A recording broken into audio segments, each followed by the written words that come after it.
Discipline. If there is a magic word that stands out above all the rest, this is the one. Discipline. Discipline is the bridge between thought and accomplishment, the bridge between inspiration and value achievement, the bridge between necessity and productivity. Remember, all good things are upstream. The passing of time takes us adrifting, and drifting only brings us the negative, the disastrous, the disappointment, and the failure. Failure is not a cataclysmic event. It is not generally the result of one major incident, but rather a long list of accumulated little failings. Failing in life is failing to think today, failing to act today, failing to care, to strive, to climb, to learn, to keep trying day by day. If your goal requires that you write 10 letters today and you write only 3, you are down 7 letters. If you want to make 5 calls and you only make 1, you are down 4 on calls. If your plan calls for saving $10 today and you save none, you're down $10 today. Now the danger is looking at an undisciplined day and concluding that no great harm has been done. It doesn't seem like such a bad day. But add up these days to make a year, and then add up those years to make a lifetime, and perhaps you can now see how repeating today's small failures can easily turn your life into a major disaster. Success, on the other hand, is just the same process in reverse. If you plan to make 10 calls, and you end the day making 15, now you're up 5 calls.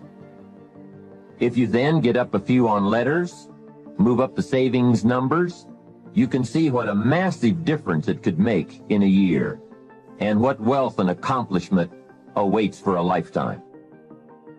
Discipline is like a set of magic keys that unlocks all the doors of wealth, happiness, sophistication, culture, high self-esteem, pride, joy, accomplishment, satisfaction, and success. The first key to discipline is awareness of the need for and the value of discipline, and especially the discipline to make the changes. What will it take? What must I do? And what must I become to get all I want from my life? The second key is the willingness. More than that, the eagerness to maintain your new discipline deliberately, wisely, consistently. And the third key to discipline is the commitment to master the circumstances of your daily life, to see and harness the opportunities to make something of the sun and the rain, the good as well as what comes in the guise of misfortune. Discipline does many things, but most important of all is what it does for you. It makes you feel better about yourself. Even the smallest discipline can have an incredible effect on your attitude. And the good feeling you get, that surging feeling of self-worth that comes from starting a new discipline, is almost as good as the feeling that comes from the accomplishment of the discipline. Second, a new discipline immediately alters your life direction. You don't change destinations immediately. That is yet to come. But you can change direction immediately. And direction is very important. Third, discipline cooperates with nature. Everything strives. It is a common life function. How tall will a tree grow? As tall as it can. Everything strives to become all it can possibly be, and that striving to become is what discipline is all about. Disciplining ourselves to fulfill our natural potential to become all that we can be. And finally, discipline attracts opportunity. Opportunity is always looking for ambition and skill in action. Discipline taps the unlimited power of commitment. The human will in action, driven by inspiration, enticed by desire, tempered by reason, guided by intelligence, can bring you to that high and lofty place called the good life. Discipline Those unique steps of intelligent thought and activity that put a lid on temper and a faucet on courtesy, that develop positive and control negative, that encourage success and deter failure, that design lifestyle and control frustration, that enhance health and curb sickness, that promote happiness and manage sadness. Discipline, the start and the continuing process that brings all good things. And remember, anyone can start the process. It's not if I could, I would. It's if I would, I could. If I will, I can. So start the new process. You can begin a new habit no matter how small it is. Small isn't important. Whether or not you start and whether or not you continue are all that is important. And don't be deluded by an affirmation. Only affirm what you are truly prepared to do. Many of us delude ourselves with our words into believing that we're making changes and making progress, when in fact our daily activity is taking us in the exact opposite direction of our affirmations. Why would you walk in the opposite direction of your dreams? The man dreams of wealth and walks daily towards certain financial disaster. The man wishes for happiness and thinks the thoughts and commits the acts that take him to certain despair. So to have a prosperous life, start a prosperity plan. To become wealthy, start a wealth plan. Remember, you don't have to be wealthy to have a wealth plan. A person with no means can have a rich plan. If you are ill, start a health plan. If you don't have energy, start an energy plan. If you don't feel good, start a feel-good plan. If you're not smart, start a smart plan. If you can't, start a can plan. If you haven't, start a have plan. Anyone can. Even a bad person can start hearing good messages and reading good books. Recognize that the start of the better life, the happy life, the wealthy life is today. This is exciting. Both the process and the result can begin today. Start the new journey today. If you think of a new idea, today is the day to begin the discipline of putting that idea into action. Set this day up as a long, busy, exciting start for your new life. Get your first book for your new library today. Begin your new practice of setting goals today. Start clearing out a drawer of your new orderly desk today. Start eating an apple a day on your new health plan today. Put some money in your new investment for fortune account today. Start reading with intensity for your new wealth of mind plan today. Write a postponed letter today. Make a delayed telephone call today. Pick up your camera and take a picture of something to start your new treasury of photographs today. Get some momentum going on your new commitment to the better life. See how many activities you can pile on in this first day. Go all out. Break away from the negative downward pull of gravity. Start the thrusters going. Prove to yourself that waiting is over, hoping is past, and that faith and action have now taken charge. It's a new day, a new beginning for your new life. With discipline, you can't believe the list of positive moves you can make in the first day of your new beginning.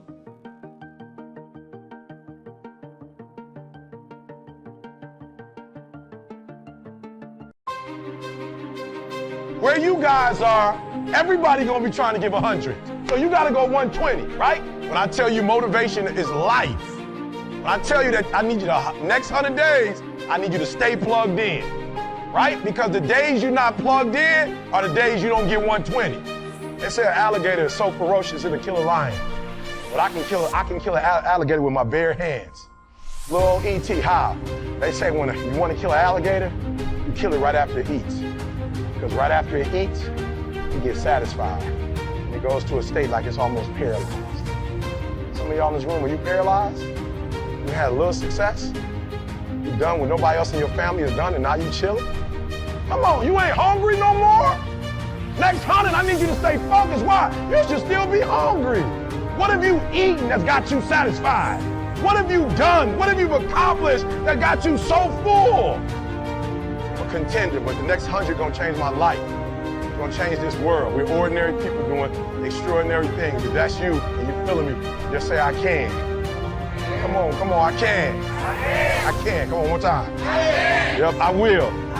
Yep, I must. All right, come on. I want to put some context into it. They sent my mother-in-law home 8 years ago.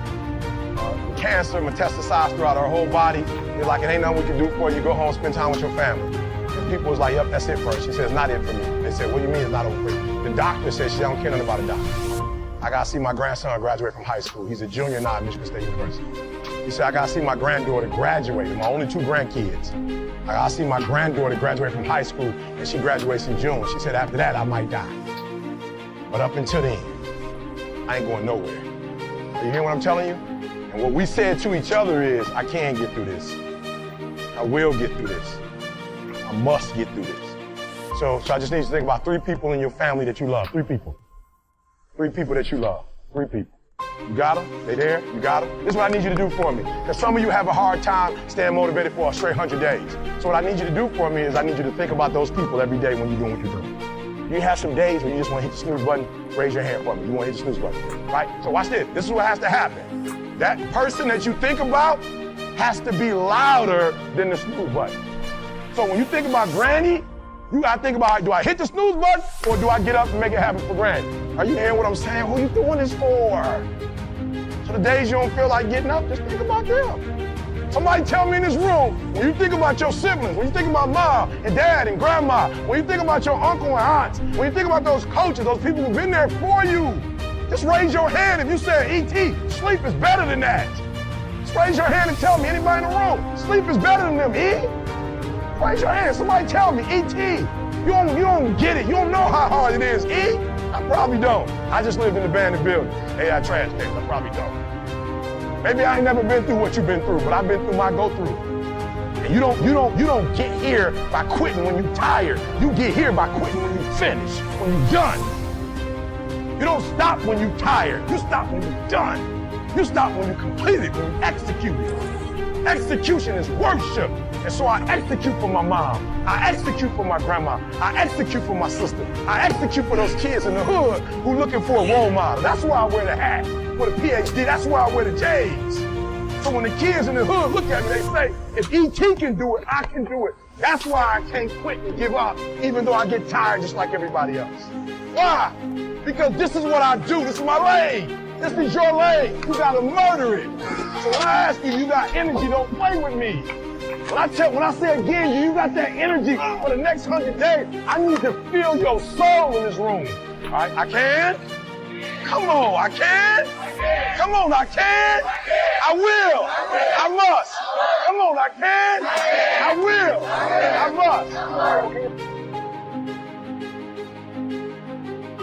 must. Start with all the things you can do to make your life better and make you feel better about yourself. Make a list. Life will give you some pretty big challenges if you can handle the small ones. But unless you practice on the small ones and master those, you don't have a chance for the major ones. A man strides out of his house to go straighten out the corporation, and he has not yet straightened out his garage. Who's kidding who? So work on all the disciplines that will improve the quality of your life. And here's an important thought. Everything affects everything else. Every lack of discipline affects every other discipline. Mistakenly, the man says, "This is the only place I let down." See, that's not true. Every letdown affects the rest of your performance. Now here's the positive side. Every new discipline affects every other discipline. Every new thing you try affects the rest of your performance. Isn't that exciting? So get started on every small discipline you can think of. You can't believe what it will do for your self-confidence. And remember, the greatest deterrent to success is lack of self-confidence. And lack of self-confidence comes from not doing what you could do. Next comes self-motivation. And really, it's the only kind of motivation there is. Self-motivation. I can share my ideas and my experiences, but people have to motivate themselves. Hey, I found out you can't change people. They can change themselves, but you can't change them. In management, we learn good people are found, not changed.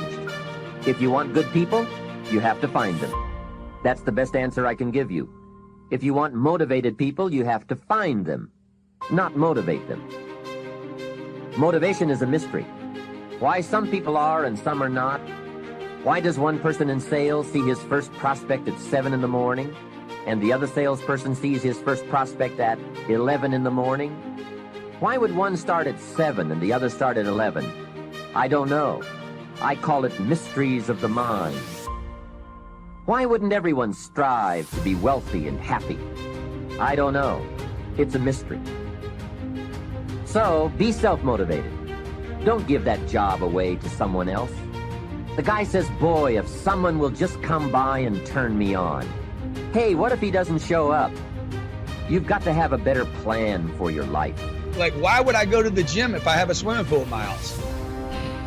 Right? Why you guys bitch all the time? Oh man, the gym's so far away, man. Oh, dude, put a freaking gym in your house then, okay? It's cold in Toronto. Yeah, man, it's only been like that for the last 200 years, bro. Like, okay, build a pool inside the house. How about some heating? Okay, so what I did was I found a woman that was perfect for me.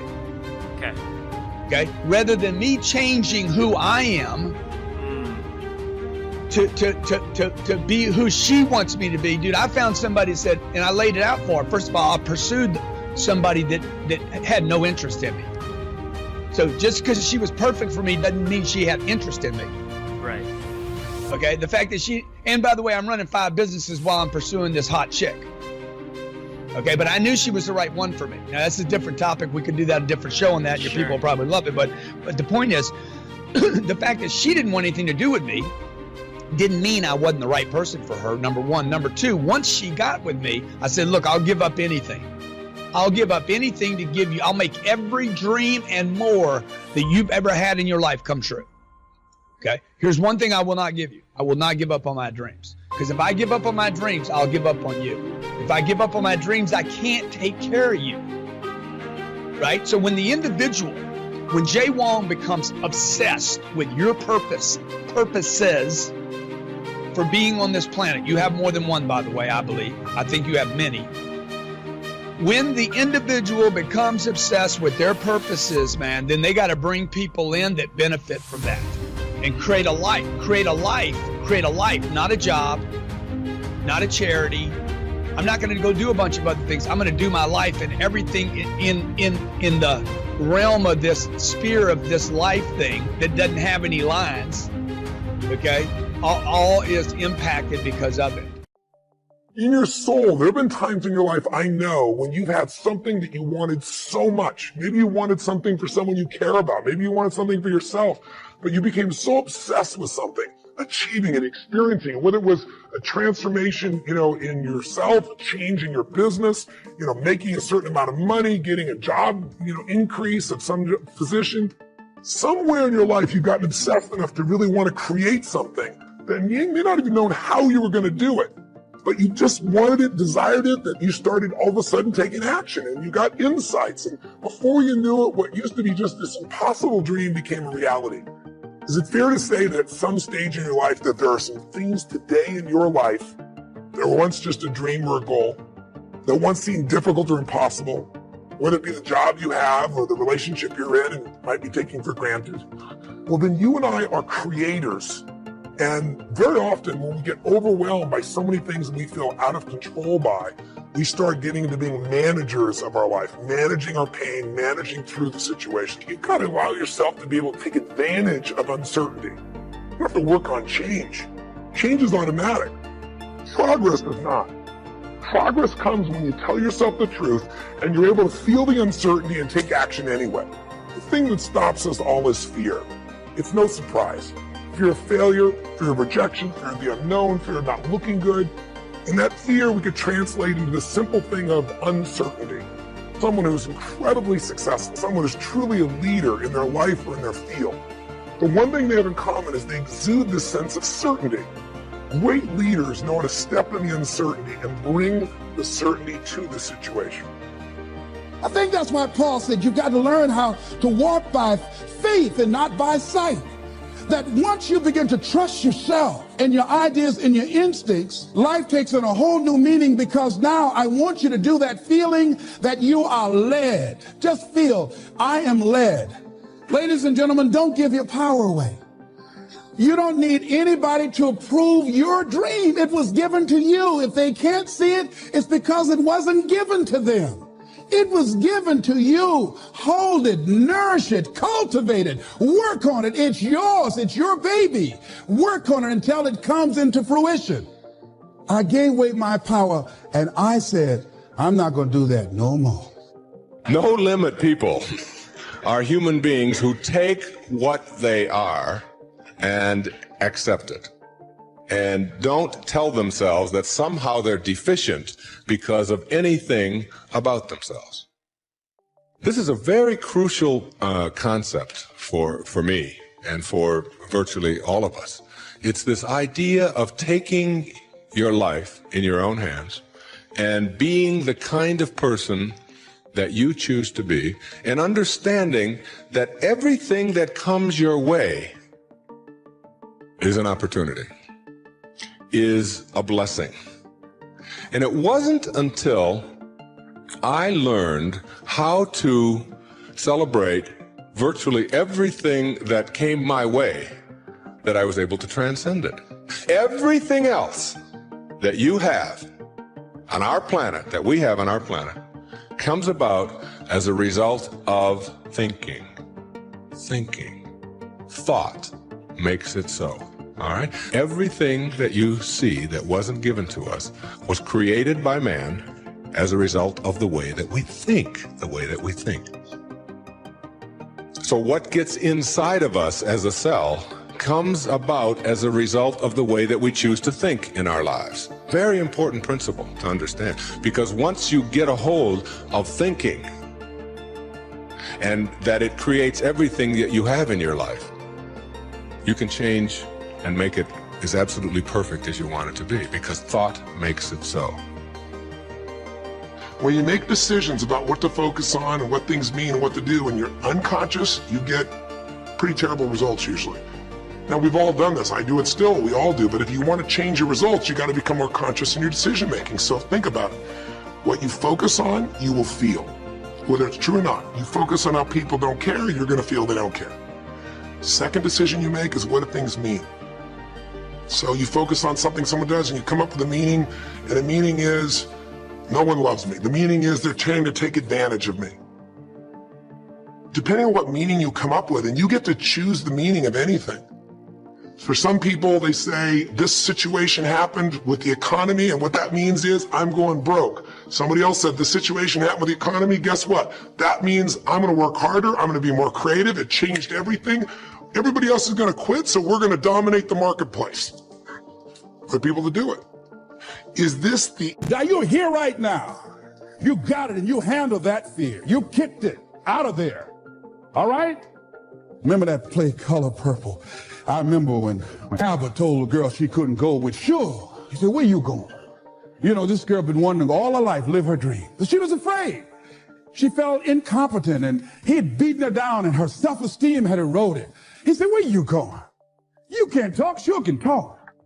You ugly, you dumb, Sure got class, you ain't got nothing. Where you going? You ain't gonna make it, you're gonna fail. She said, look here, I might be ugly, I might be dumb, I might can't talk. She said, but I'm still here. I'm still here. And so as you begin to look at the fears in back of you, you came through those fears and you're still here. See, that's a testament about how powerful you are. And so whatever the volcano is, you have the capacity to take that volcano on, the capacity to jump in it and find your true identity. Here's another thing that keeps a lot of people from taking on the volcanoes and jumping into the challenges that they're confronted with. The fear of making mistakes or not feeling good enough. Guess what? You're going to make some mistakes. You're going to make a lot of mistakes. Guy said this, and it's true. He said, the person who has never made a mistake hasn't done anything. You're going to make some mistakes if you want to do something out here. You're going to fall flat on your face. You're going to be criticized when you come out into the arena called life. You're going to feel awkward and stupid and dumb sometimes. It goes with the territory. But it's okay. What's important is that you bring your stuff out here. Are you good enough? Prepare yourself. See, there's no substitute for competency. A positive attitude won't get it. Being enthusiastic won't get it.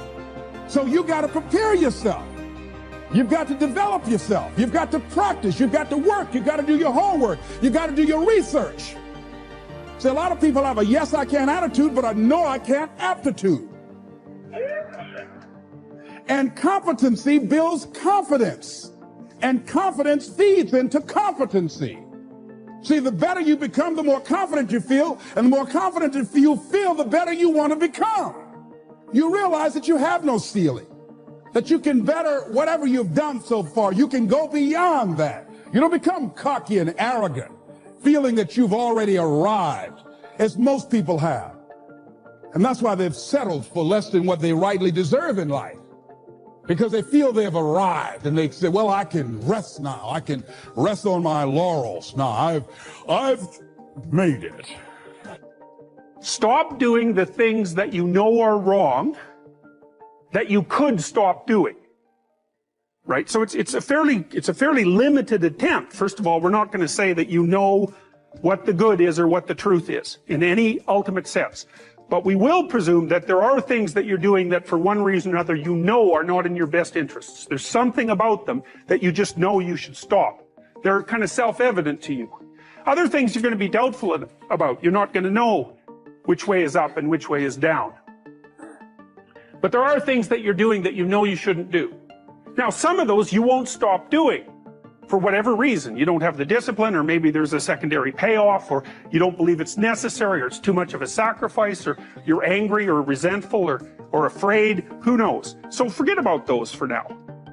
But there's another subset that you could stop doing. It might be a little thing. Well, that's fine. Stop doing it and see what happens. And what'll happen is your vision will clear a little bit. And then something else will pop up in your field of apprehension that you will also know you should stop doing, and that you could stop doing, because you've strengthened yourself a bit by stopping doing the particular stupid thing that you were doing before. That just puts you together a little bit more. And you could do that repeatedly for an indefinite period of time. And you know, that doesn't necessarily mean that you're going to ever be able to formulate a clear and final picture of what constitutes the truth and the good. But it does mean that you'll be able to continually move away from what's untruth and what's bad. And, you know, that's not a bad start. Personally, you'll have to start paying attention to your actions. Ask yourself, is what I'm doing going to lead me to where I want to be in life? You find yourself constantly bored, daydreaming about the future or past, or counting down the minutes until the day ends. Probably because you feel disconnected from what you're doing. Cherish your time. Try to spend your free time doing things that you enjoy doing, rather than wasting time. For example, rather than spending your weekends watching television, spend them partaking in your hobbies or spending time with loved ones and new friends. Measure your productivity by engagement, not achievement. Not everything you do has to be productive in the conventional sense, but activities should be engaging. Keep in mind that it is perfectly fine to spend some time doing nothing and just being lazy each day. This can actually help with your imagination and self-awareness. Strive for a balance between doing things you want to do and allowing yourself to just be.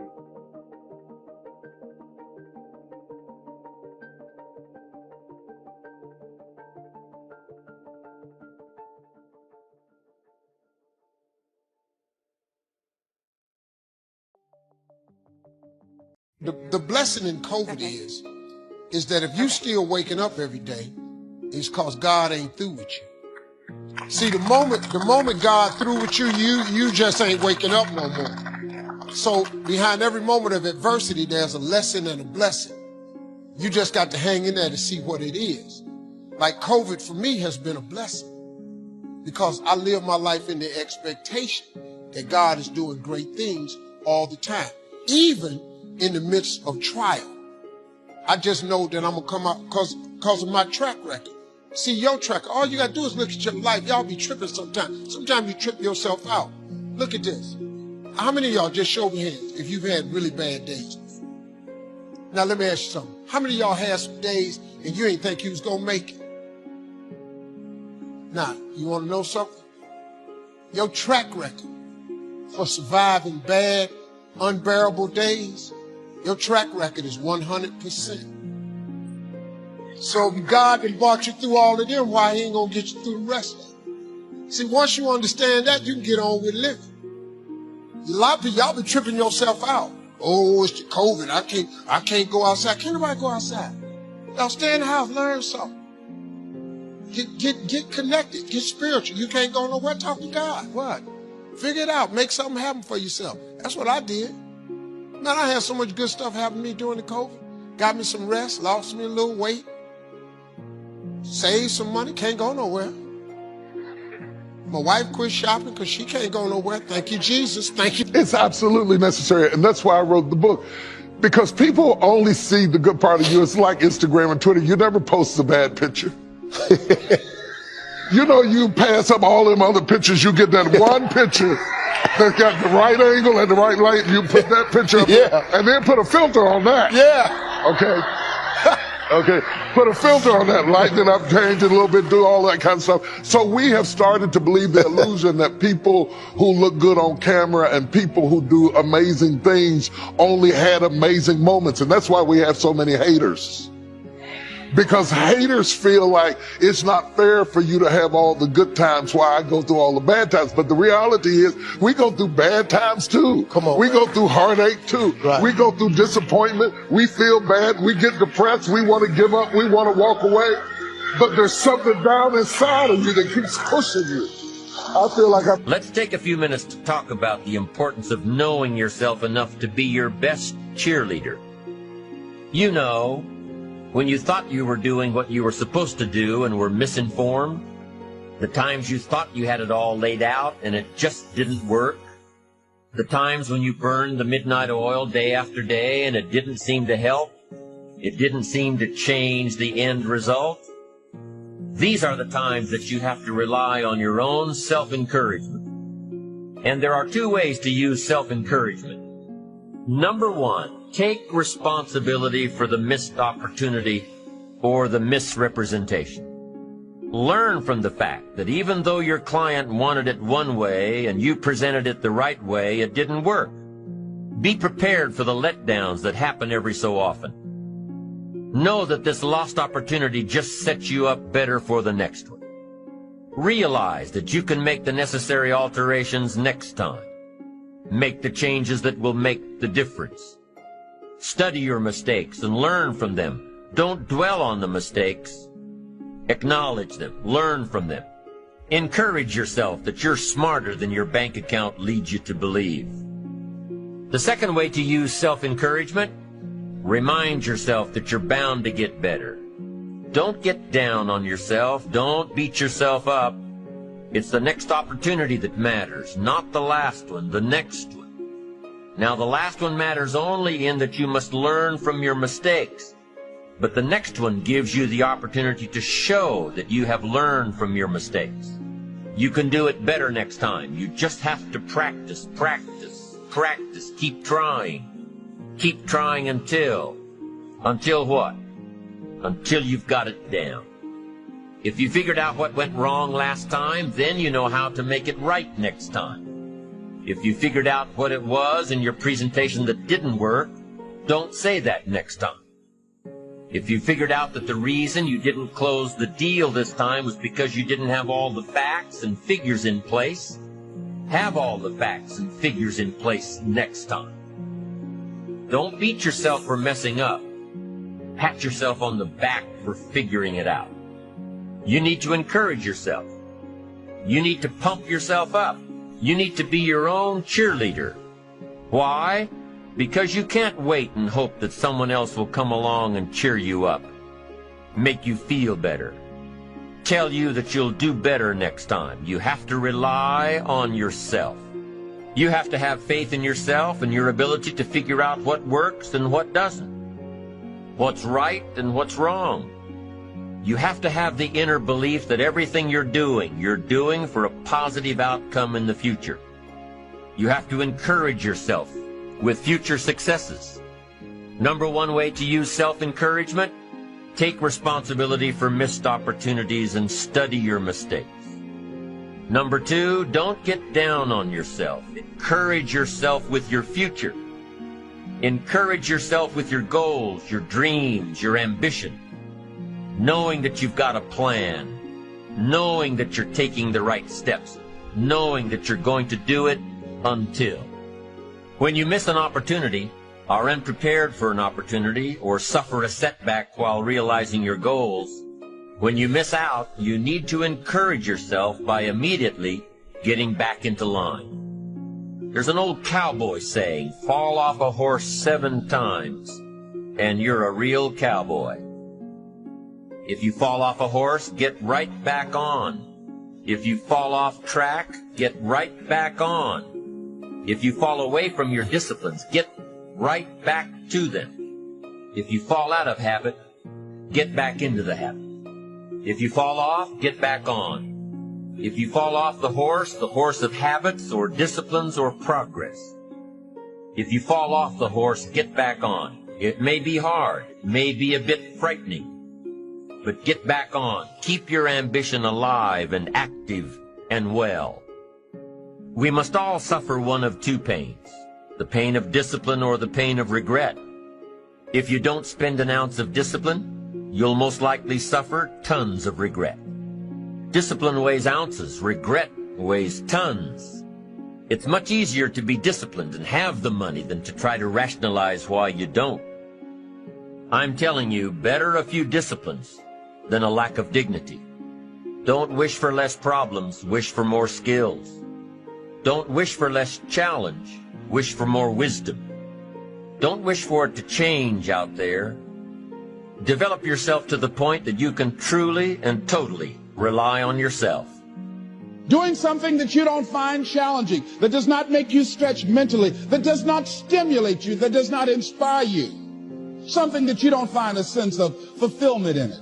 If you're doing that day in and day out, it has to affect how you feel about yourself, your level of motivation. Your relationships. What kind of impact is it having on your life? Is it nourishing or is it a toxic relationship? Does it drain you or does it build you up? Ask yourself that. How motivated are you to do something about it? Your contribution, your actions. What are you giving? Many people will leave the universe without a trace. No one will know they were here. And in fact, under their name, we could put under there, not used up. Will anybody know that you came this way? What contribution are you giving? What will you leave? What will be different because you came this way? Someone once said that life is our gift to us, that God has given us, and how we live our lives is our gift to God. What kind of gift are you formulating? Is this a gift that you like to take back and do something else before you turn it in? Think about that. What can we do? What are some of the keys that we can begin to use to motivate ourselves when our batteries run low? Because I don't care who you are, I don't care what you do, at some time you are going to get tired. At some time you're going to get in a rut. Seem like nothing you do works out right. And sometimes it just seems like you just don't have the wherewithal or the will to do anything. That sometimes you act like you're punch drunk. You're just wading through life, just doing time day in and day out, looking at non-discriminatory television, anything that's on, just looking. And depressed, feeling powerless, feeling useless, and bored. What do you do? How do you get yourself out of a rut? How do you, when you know you can do more than what you've been doing and you're not doing it and you're discontent with where you are, you get angry at yourself. How do you get out of that rut? How do you motivate yourself? One of the things that we must do is that we must be involved in working on achieving self-mastery. You must work on yourself continuously. Never be satisfied with yourself. Always know that as you invest the effort and time on you, that's the greatest ability that human beings have above animals. See, a dog can't be anything but a dog. Tree can't be anything but a tree. Human being, you've got unlimited potential. You can put effort on you, and by concentrating on you and developing you, you can transform your life wherever you are right now. So you want to work on yourself. You want to read books that inspire you and motivate you. You want to listen to tapes over and over and over again. And I suggest that you listen to tapes when you first get up in the morning. You want to control the spirit of your day. When you first wake up in the morning, your mind is operating at 10.5 wave cycles per second. That's when the subconscious mind is most impressionable. Whatever you hear in the first 20 minutes when you wake up, that will affect the spirit of your day. When you listen to tapes, listen with relaxed belief. Believing that this can happen for you. And by listening to them, listen to them over and over and over again, and you will get a breakthrough. You can listen to the same tape for months, and all of a sudden, you hear something you never heard before. It'll have a special meaning for you. Or read the same book over again, and you find some special insight. You said, I can't believe I didn't see that the first time. So you want to be involved in developing yourself. Most people won't do that. Most people won't take that kind of effort and invest that kind of energy in themselves because they will fall prey to that conversation within. Oh, don't do that. You don't have time. You're too busy. You're too caught up in the rat race. Most people won't do that. Well, they won't take time to go to lectures. They won't take time to go to seminars. They won't take time to go to classes to improve themselves. And as you continue to work on yourself, you will begin to expand your vision of yourself. You'll begin to work towards self-mastery, and you will begin to see it reflect itself in all the dimensions of your life, your mental life, your physical life, your social life, in your relationships, your monetary life. So concentrate on developing yourself. Final rule.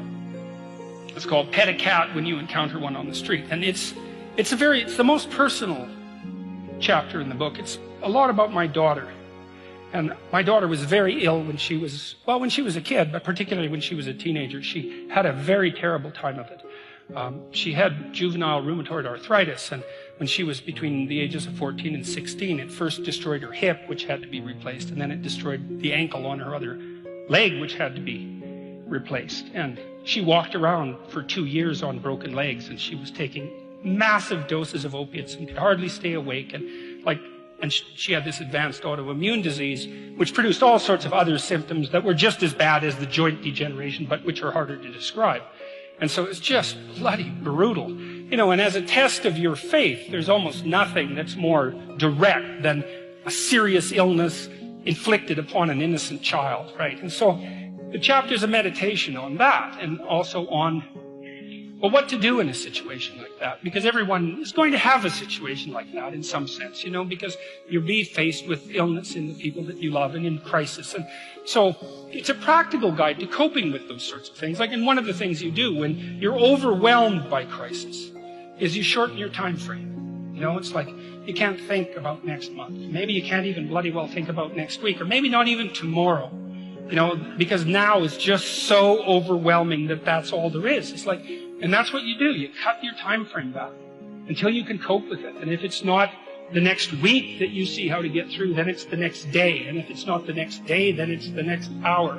And if it's not the next hour, then it's the next minute. And you know, people are very, very, very, very tough. And it turns out that if you face things, that you can put up with a lot more than you think you can put up with, and you can do it without becoming corrupted. And she did recover quite fully, and much as a consequence of her own machinations, because she figured out what was wrong with her and then took the necessary steps to fix it, which is nothing short of a bloody miracle as far as I'm concerned. And anyways, part of the cat bit is I actually start by talking about our dog, who actually died about a year ago, but he's still alive in the book. You know, I let people know, because dog lovers love dogs, and if you love cats, then they think you don't like dogs, and then they don't like you. So I also point out at the beginning of the chapter that, you know, if you want to pet a dog on the street, that's okay too, so you don't have to get up in arms about it. But the idea is that, you know, you have to be alert when you're suffering. You have to be alert to the beauty in life, the unexpected beauty in life. And that's kind of what I was trying to get across with the idea of the cat. There's this cat that lives across the street from us called Ginger, and Ginger's a Siamese cat. And cats really aren't domesticated, technically speaking. They're still wild animals, but they kind of like people. God only knows why, but they do, you know. And so Ginger will come wandering over, and our dog looks at her, but they're friends, and she rolls over on his back, and Seiko used to, you know, nose her a bit. And then she'd kind of mosey over and let you pet her if she was feeling like it that day. And, you know, you have to look for that little bit of sparkling crystal in the darkness when things are bad. You have to look and see where things are still beautiful and where there's still something that's sustaining. You know, you narrow your time frame and you be grateful for what you have, and that can get you through some very dark times. And maybe even successfully if you're lucky. But even if unsuccessfully, then maybe it's only tragic and not absolute hell. And you can do that, you know, in the worst situation. You can make it only tragic and not hell. And there's a big gap between tragedy and hell. You know, there's nothing worse at a deathbed than to see the people there fighting. The death is bad enough, but you can take that, as terrible as it is, and make it into something that's absolutely unbearable. And maybe I think, and this is sort of what I closed the book with, is this idea is that if we didn't all attempt to make terrible things even worse than they are, then maybe we could tolerate the terrible things that we have to put up with in order to exist. And maybe we could make the world into a better place, you know, and it's what we should be doing and what we could be doing because we don't have anything better to do. And that's what the book is about. And that's the end of 12 Rules for Life.